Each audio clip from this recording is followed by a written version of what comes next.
Olá, nós cumprimentamos a todos que nos assistem com a paz do Senhor Jesus. Este é o nosso programa Momento do Direito, programa voltado para trazer informações sobre temas jurídicos do nosso dia a dia e um programa que nós fazemos nos estúdios da TV Manaim, na cidade de Vila Velha, no estado do Espírito Santo. Gostaríamos de deixar para você que nos assiste o nosso endereço de e-mail para envio de perguntas ou sugestão de pauta. O nosso e-mail que vai aparecer na sua tela é momentododireito@presbiterio.org.br. Hoje nós vamos falar sobre mais um tema da área de direito previdenciário, que é o auxílio acidente.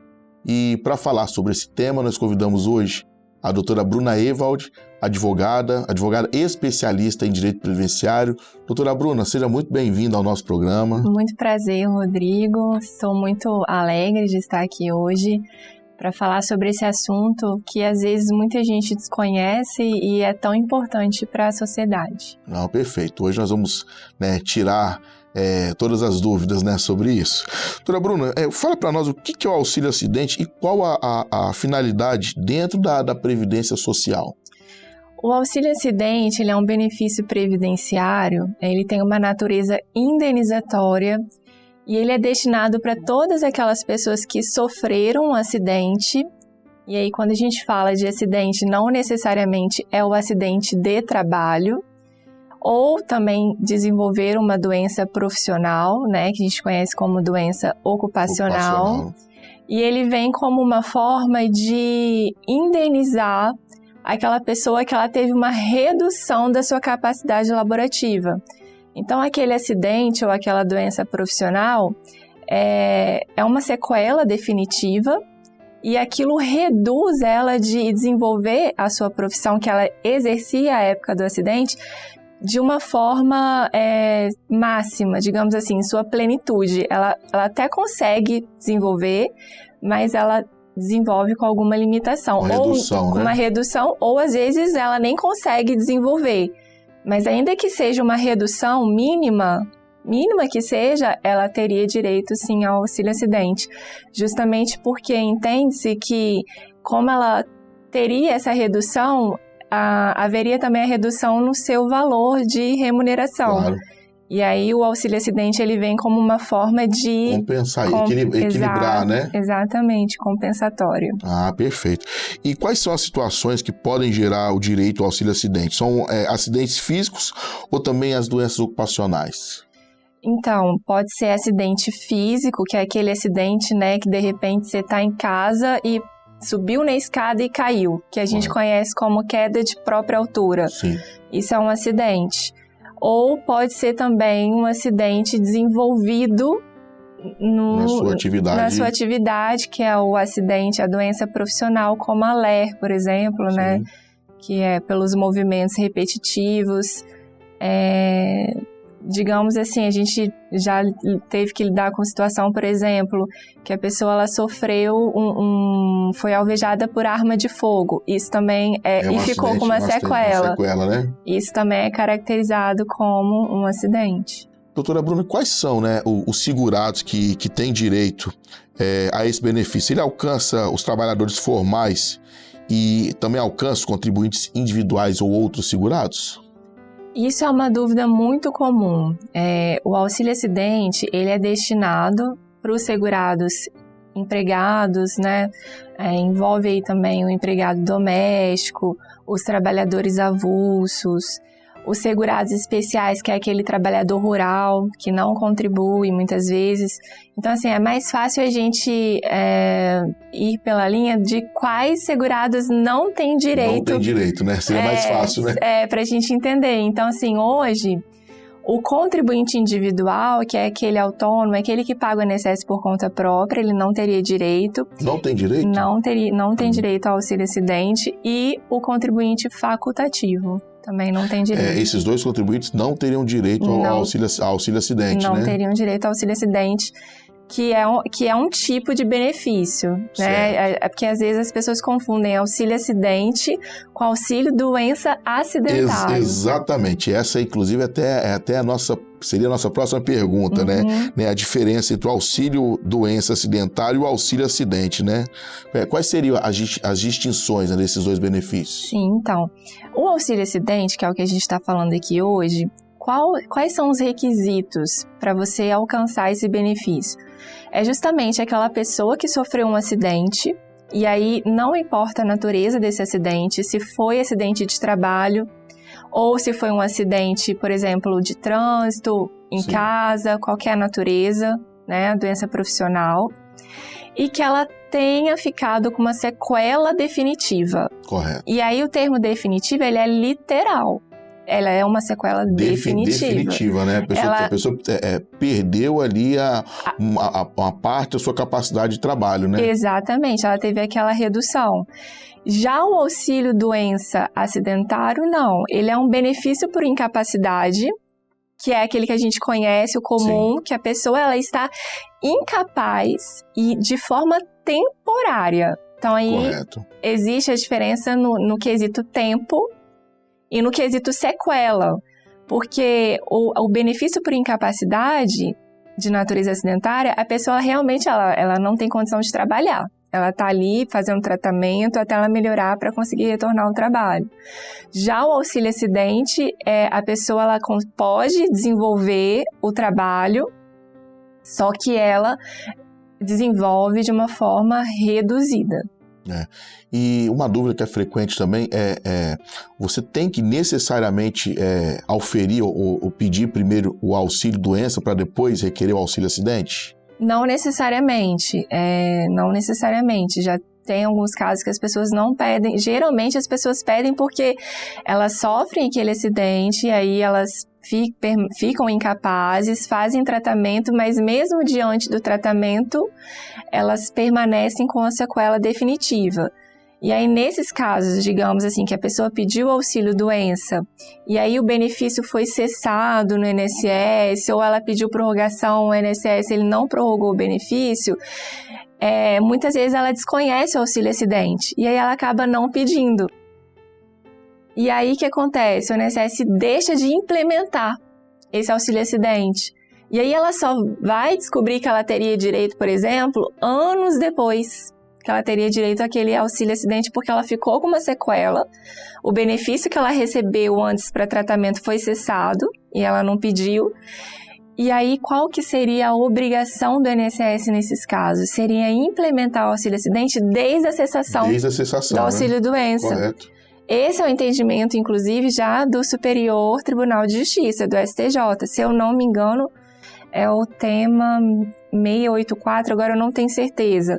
Teria que confirmar. Mas esse é o entendimento, que o auxílio acidente, ele é devido desde a data da cessação do auxílio doença. Auxílio doença. Mas a sua pergunta foi, necessariamente, eu preciso receber auxílio doença? Não.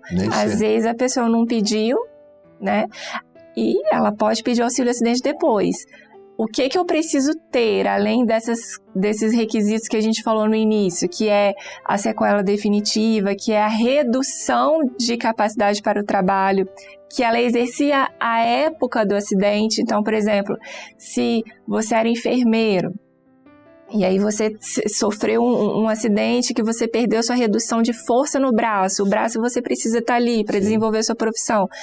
Você não consegue exercer como antes, né? Está caracterizada ali a redução, a sequela. Você precisa ter também aqueles requisitos básicos para os benefícios, né? Que é a qualidade de segurado. Ah, correto. E assim, E dentro disso que a senhora está falando, né, qual é o procedimento para solicitar o auxílio acidente? Né? Quais seriam os documentos indispensáveis? Então, o auxílio acidente hoje você pode solicitar pela plataforma do Meu INSS, né?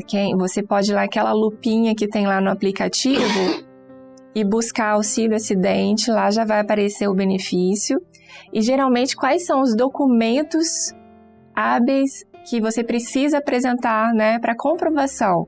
Então, geralmente tudo que se relaciona ao acontecimento do acidente. Quando a gente fala do acidente em si. Acidente em si, né? E aí a gente tem a entrada no hospital, que relata o acidente, geralmente. Boletim de ocorrência, se for um acidente de trânsito. Boletim de ocorrência, se for acidente de trânsito. O boletim do próprio SAMU ali, da ambulância. Sim. Então, esse é um documento da comprovação do acidente e o documento que comprove a sequela, né? A redução. Quando a gente fala de acidente de trânsito, por exemplo, a maioria das pessoas fazem aquele exame, aquele laudo pelo DML, e ali, justamente por causa do DPVAT, enfim, e ali tem no laudo qual foi, a pessoa perdeu 25% do movimento, por exemplo, né, 50% da força, são documentos que geralmente se utilizam. É indispensável, né, dentro disso que a senhora está falando, o laudo médico, né, detalhando essa condição. É né? Isso aí, então assim, o laudo médico fornecido pelo médico particular ou pelo médico do SUS, que detalha, geralmente no laudo vem descrito, porque ele faz o atendimento com base também nos documentos que o paciente leva, né? Sofreu um acidente, está aqui os exames que comprovem essa sequela, então tudo isso ajuda muito na hora de requerer o benefício. E vai passar por uma perícia, claro, e a perícia do INSS vai avaliar essa condição de sequela. E como que é calculado, né, o valor do auxílio acidente e por quanto tempo ele é pago? Ótima pergunta, Rodrigo. O auxílio acidente, hoje, ele é calculado como 50% do salário-benefício. Então, o que é o salário-benefício? O salário-benefício é quando você calcula a sua média de contribuição, como se você fosse calcular a sua aposentadoria, desde julho de 94, então ali você pega todas as suas contribuições. Hoje, né, após a reforma da Previdência, é 100% da média, então você calcula ali a sua média, mesmo que haja possibilidade de descartes, enfim. E aí você aplica 50% desse salário-benefício, ou seja, dessa média encontrada. Então, 50% do salário-benefício. Então, digamos assim, você fez o cálculo da média das suas contribuições até aquele momento que você pediu o benefício, desde julho de 94. Digamos que o valor dessa média deu R$2.000. Correto. O auxílio acidente, ele vai ser R$1.000. E aí, no caso do auxílio acidente, a gente não precisa respeitar o salário mínimo. O salário mínimo, né? Ah, perfeito. E é possível acumular o auxílio acidente com outros benefícios previdenciários, tipo aposentadoria, pensão por morte? Quando a gente fala de auxílio acidente, você até tinha perguntado sobre o tempo, né, que você vai receber. Você recebe ele de forma vitalícia até o momento que você aposenta. Correto. Então, a partir do momento que você aposentar, você não recebe mais o auxílio acidente. Então, nesse caso, em relação à aposentadoria, ele não é acumulável. Em relação à pensão por morte, não existe vedação legal em relação a isso, a acumular o auxílio acidente com a pensão por morte. Doutora Bruna, hoje nós vemos em evidência as doenças de ordem psíquicas, né? Muitas delas contraídas no local de trabalho, né? Nós vemos, às vezes, síndrome de burnout, depressão. Essas doenças de ordem psíquica, de ordem emocional, elas também asseguram a pessoa a obter o auxílio acidente? Então, Rodrigo, é uma pergunta muito específica essa sua, porque assim, geralmente a gente que lida com isso na prática, a gente observa como que a Previdência ela interpreta, né, e o Judiciário também, esses tipos de incapacidade relacionadas a essas doenças mentais. Por exemplo, a depressão, existe tratamento, muitas vezes, né, você consegue ali fazer um tratamento adequado, de forma que seria uma natureza em tese de uma enfermidade, não, uma incapacidade em tese de natureza temporária, tá? Quando a gente fala em auxílio acidente, lembra lá do conceito inicial que um dos requisitos seria a sequela definitiva. Sim. Então, assim, teria que ficar muito bem provado, comprovado, e até a própria perícia, né, afirmar que aquela síndrome de burnout e aquela depressão ela é uma sequela definitiva. Definitiva, né? Assim, aquela pessoa nunca mais pode exercer a atividade, não consegue, ou teve uma redução. Ou teve uma redução da capacidade, né? Mas geralmente na prática a gente vê essas enfermidades que geram essas incapacidades sendo tratadas ou de uma forma transitória ou de uma forma definitiva. A pessoa realmente ela não consegue mais exercer nenhum tipo de profissão, né? Assim, principalmente a depressão. Lógico que ligada ao trabalho, de repente, numa outra função, sim, ela conseguiria exercer. Mas, assim, particularmente, em questão do auxílio-acidente, eu não vejo muito na prática por esse tipo de... Correto. De incapacidade. Não, perfeito. E hoje em dia, doutora Bruna, quais seriam os erros, né, mais comuns que podem levar a pessoa a ter o seu pedido de auxílio-acidente negado? Então, porque geralmente isso fica muito a critério da perícia, sim, né? E aí, claro que a gente não pode fazer uma alusão a que todas as perícias são ruins, né? Mas, infelizmente, na prática acontece muito de você ter uma perícia que não foi ali, não traduziu a realidade daquela pessoa que está sendo avaliada. E aí, geralmente, você precisa, claro, instruir muito bem seu processo, né, com aqueles documentos que a gente falou, que comprove o acidente, a data do acidente para provar a qualidade de segurado, qual foi a sua redução, laudo médico, os exames. E aí, claro, que se o benefício for negado, você tem que procurar mesmo um especialista, não tem jeito, para que leve essa avaliação a um outro perito, que é o perito do juízo. Do juízo, não necessariamente do INSS. Não, aí vai ter o perito do juízo, ele vai fazer uma nova avaliação, que é um perito imparcial. Ele não é nem da parte autora e nem do INSS, mas ele é do juízo. E aí ele vai fazer aquela avaliação se a pessoa realmente ficou com uma sequela definitiva que reduziu. E aí é muito interessante a gente afirmar para, né, quem nos ouve que essa redução não necessariamente ela tem que ser grave.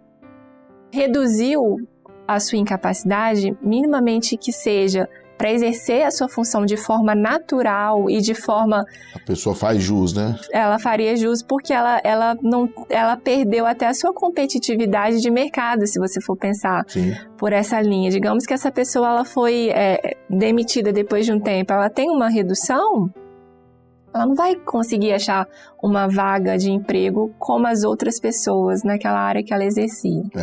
Uma situação comum que a gente costuma observar, às vezes são pessoas com problemas auditivos, às vezes a pessoa trabalhou num ambiente de ruído extremo a vida toda. Isso. Né? E às vezes quando está próximo de aposentar, ela descobre que teve uma perda auditiva, né? Exatamente. E ela poderia, antes, né, ter solicitado esse benefício, mas acaba que na hora de aposentar, ela descobre, enfim, e aí não são benefícios acumuláveis, né? Não. Não, perfeito. Doutora Bruna, qual o conselho, né, dentro de tudo que a senhora falou, né, as informações, os esclarecimentos, qual o conselho que a senhora dá hoje para quem está nos assistindo? Então, avaliar mesmo a condição, não deixar de pedir, né, mesmo que você esteja na dúvida, procure uma orientação, porque é um benefício que as pessoas fazem jus, muitas vezes não sabem, tá? Acontece muito, por exemplo, da pessoa sofrer o acidente, sofrer a sequela, e aí ela se enquadrar, por exemplo, numa hipótese de pessoa com deficiência, e aí ela continuar trabalhando e usufruir lá na frente até da aposentadoria com deficiência, né? Porque às vezes a pessoa sofre o acidente, fica com sequela, fica com barreiras, e aí ela passa a ter direito, possivelmente, a uma aposentadoria com deficiência. E é interessante que, às vezes, as pessoas, elas não se enxergam como pessoa com deficiência, mas ela possui, né? Ela possui barreiras e lá na frente ela pode usufruir desse benefício. E, geralmente é um benefício com cálculo, né, bem melhor da média salarial. E então seria esse o conselho que eu daria. Uma última pergunta, né, se a senhora me permite. Tem algum prazo para a pessoa requerer esse auxílio? Então, existe, na verdade, como que funciona? Quando você pede o benefício, você garantiu ali, digamos assim, a data de entrada de requerimento. Correto. Mesmo que o INSS negou. E aí você vai demorar para entrar na justiça, a gente tem aquele prazo prescricional dos 5 anos Sim. pretéritos. Agora, existe algum prazo para eu pedir a primeira vez o auxílio acidente? Não existe, tá? Porque os benefícios previdenciários, eles não são dotados de... não existe a prescrição do fundo de direito. Prazo prescricional do fundo de direito, que né? a gente fala, né? Então, o que você precisa comprovar? Que a época do acidente você preenchia os critérios. Correto. A qualidade segurada, a redução. Então, digamos que há 10 anos atrás, você sofreu um acidente, você ficou com sequela, você era segurado do INSS e nunca pediu porque você não sabia que você tinha direito. Hoje você pode pedir no INSS e aí, a partir de hoje, claro, seria contado. Não teria o retroativo porque você nunca pediu, Sim. né? Mas a partir de hoje, esse benefício seria contabilizado. O INSS negou, você vai entrar na justiça desde a data que você deu a entrada, né, na via administrativa. Muito bem. Doutora Bruna, eu gostaria de agradecer a participação da senhora no nosso programa. Muito obrigada, Rodrigo. Sempre um prazer estar aqui, né? O quadro Momento do Direito é um quadro que contribui muito para a sociedade. A gente fala sobre o direito das pessoas em várias esferas, né? E muitas vezes desconhecidos. E a gente tem, né? A Igreja Cristã Maranata tem feito um papel social muito importante, tratando dos direitos das pessoas. Perfeito. Muito bem, nós agradecemos a sua participação, a sua audiência. Nós estamos encerrando mais um programa Momento Direito, esperamos que tenham gostado. Gostaríamos de desejar a todos uma ótima semana e até o nosso próximo encontro. A todos a paz do Senhor Jesus.